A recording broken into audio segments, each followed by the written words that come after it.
दोस्तों, इस समय हम जिस फिगर ऑफ स्पीच की बात करेंगे उसका नाम है एपिग्राम। एपिग्राम को सूक्ति कहते हैं।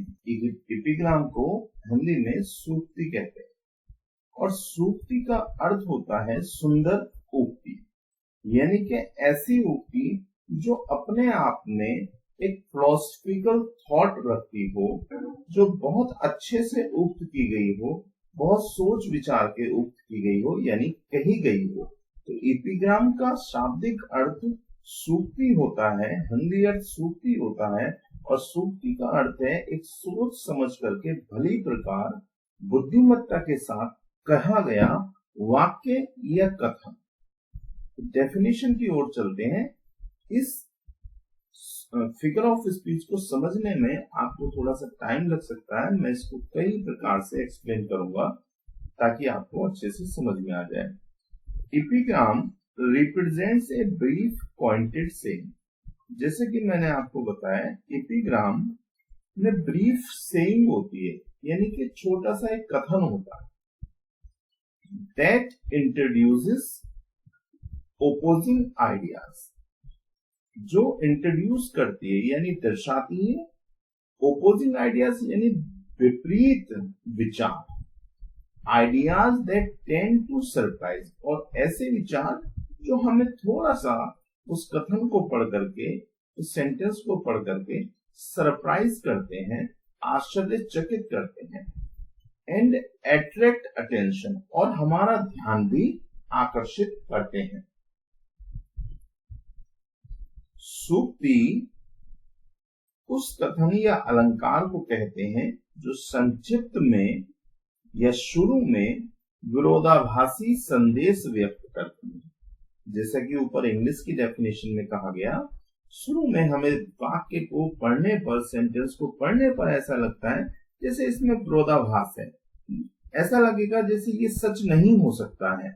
लेकिन जब हम उस वाक्य का गहनता के साथ अध्ययन करते हैं तो हम पाते हैं कि वो जो वाक्य है, वो जो कथन है, वो इतनी बुद्धिमत्ता के साथ कहा गया है, उसका एक अलग ही फिलोसॉफिकल मीनिंग है जिसको हमें समझना होगा।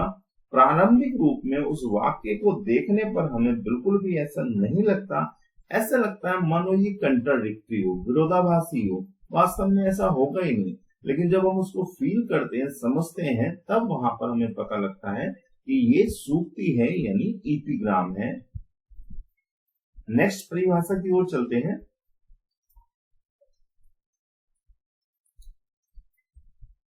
It is a brief pointed saying, जैसा कि मैंने आपको बता दिया, ब्रीफ पॉइंटेड सेइंग एक छोटी सी विटी सेइंग है। इट कपल्स वर्ड, ये शब्दों को जोड़ती है, विच अपरेंटली कंट्राडिक्टेड ईच अदर, जो कंट्राडिक्टेड दिखाई देते हैं। ऐसे विचारों को जोड़ती है या ऐसे वाक्यों को, शब्दों को रखती है जो विपरीतार्थी लगते हैं, जो उल्टे लगते हैं, जो सुनने में अच्छे नहीं लगते, बड़ा अजीब लगता है। The language of the epigram is remarkable, परंतु अगर भाषा शैली की बात करें एपिग्राम की, तो वो नोटेबल होती है, रिमार्केबल होती है, समझने योग्य होती है। फॉर इट्स ब्रेविटी, अपनी संक्षिप्तता के कारण, अपनी सूक्ष्मता के कारण। नेक्स्ट, अगली डेफिनेशन में आपको एक्सप्लेन कर रहा हूं। इन सभी का जो कंक्लूड है वो लास्ट में मैं इसको कर दूंगा, आप समझते जाइएगा मैं क्या कहना चाह रहा हूं। An epigram is a brief saying. Generally इतना आपके टीजीटी या पीजीटी के एग्जाम में लिखा हुआ अगर आ जाए तो आप समझ जाइएगा कि ब्रीफ सेइंग की अगर बात हो रही है तो वहां पर फिगर ऑफ स्पीच एपिग्राम है। A brief saying is called epigram. विटिपूर्ण सेंटेंस, बुद्धिमत्ता से कहा गया सेंटेंस ही एपिग्राम है। That ends in witty, that ends, जैसा कि मैंने आपको बताया, जिसको हमें बाद में ये पता लगता है अरे नहीं ये विरोधाभासी लग रहा है, परंतु है नहीं, इसका अर्थ वास्तव में विशेष है। अगली परिभाषा, या इसको हम इस प्रकार से भी कह सकते हैं, an epigram is a brief, यानी कि संक्षिप्त, इंटरेस्टिंग, आकर्षित करने वाली, मेमोरेबल, याद रखने योग्य, एंड समटाइम्स सरप्राइजिंग, और आश्चर्य प्रकट करने वाली या आश्चर्यचकित कर देने वाला। सटायरिकल व्यंग्यात्मक स्टेटमेंट है। यानी कि मैं फिर से आपको एक्सप्लेन कर देता हूं, एपिग्राम एक सूक्ति है, एक ऐसा कथन है जो बहुत ही बुद्धिमत्तापूर्ण तरीके से कहा जाता है, जो संक्षिप्त होता है, इंटरेस्टिंग होता है, आकर्षित होता है, मेमोरेबल होता है, समटाइम्स सरप्राइजिंग, आश्चर्यचकित करने के साथ साथ कई बार वो व्यंग्यात्मक लगता है। उसको देखने पर ऐसा लगता है कि वो विरोधाभासी है, व्यंग्यात्मक है। नेक्स्ट, और इसको समझते हैं। लास्ट में मैंने इनको सबको एक छोटे सी परिभाषा में कंक्लूड कर दिया है हिंदी में, उससे आपको बात स्पष्ट हो जाएगी। आगे मैं आपको एग्जाम्पल्स के माध्यम से भी इसको समझाऊंगा। ए पाइथी सेइंग, ए पाइथी माने अच्छी, सेइंग माने कथन, और रिमार्क एक्सप्रेसिंग एन आइडिया, और ऐसा रिमार्क जो एक्सप्रेसिंग वर्णित करता हो एन आइडिया, एक विचार को, इन ए क्लेवर, क्लेवर माने चतुराईपूर्ण, एंड अम्यूजिंग और आनंद देने वाले तरीके से। तो इनको, इन सभी का जो कंक्लूजन है, इन सभी डेफिनेशंस का, उसको मैं आपको एक बार में समझा देता हूं। इसका अभिप्राय किससे है? सूक्ति एक ऐसा कथन है जो शुरू में, प्रारंभ में जब हम उसको देखते हैं, देखने में विरोधाभासी प्रतीत होता है। हमें प्रतीत होता है कि वो सेंटेंस जो है वो विरोधाभासी है, परंतु गहन अध्ययन करने के पर पता चलता है कि यह एक गंभीर, बुद्धिमानीपूर्ण कथन है जो अर्थपूर्ण है। मुझे लगता है अब आपको बात समझ में आ गई होगी। एक बार फिर से पढ़ देता हूं।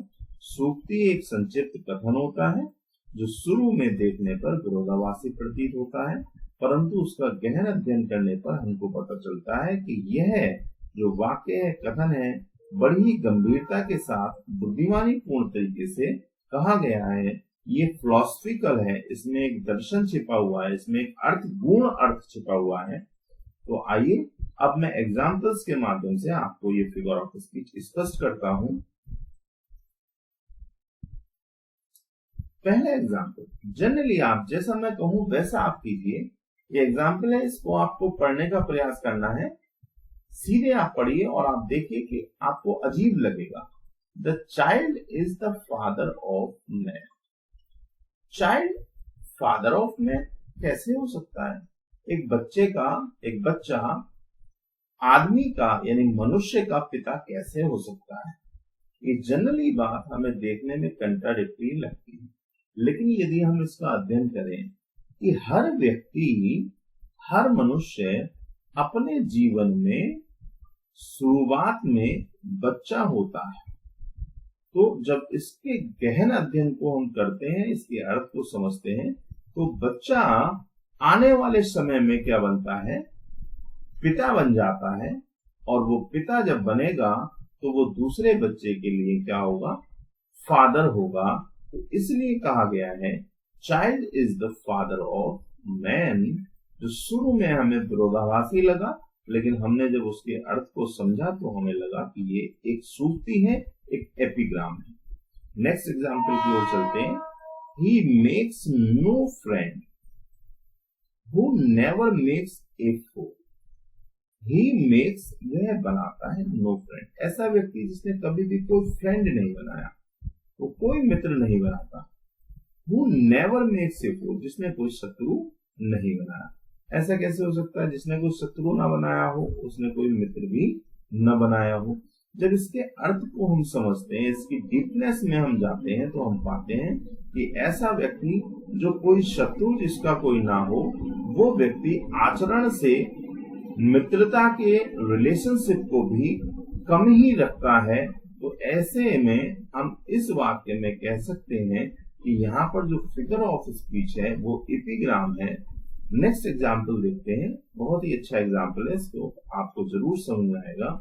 फूल्स रस, फूल्स माने मूर्ख, रस माने चले जाते हैं, शामिल हो जाते हैं, इन वहां पर, वेयर जहां पर, एंजल्स माने देवदूत, फियर टू थ्रेड, क्या ऐसा वास्तव में हो सकता है जहां पर देवताओं को जाने में डर लगता हो, एंजल्स को जाने में डर लगता हो, वहां पर मूर्ख लोग चले जाते हो?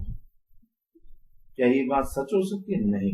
इस बात को शुरू में देखने पर यह हमें विरोधाभासी प्रतीत हो रही है, लेकिन अगर इस बात को हम इस तरह से समझें कि जो फूल्स हैं, मूर्ख हैं, वो किसी भी कार्य को करने से पहले सोचते विचारते नहीं हैं, अर्थात उन्हें जो भी कार्य करना है वो कर देते हैं।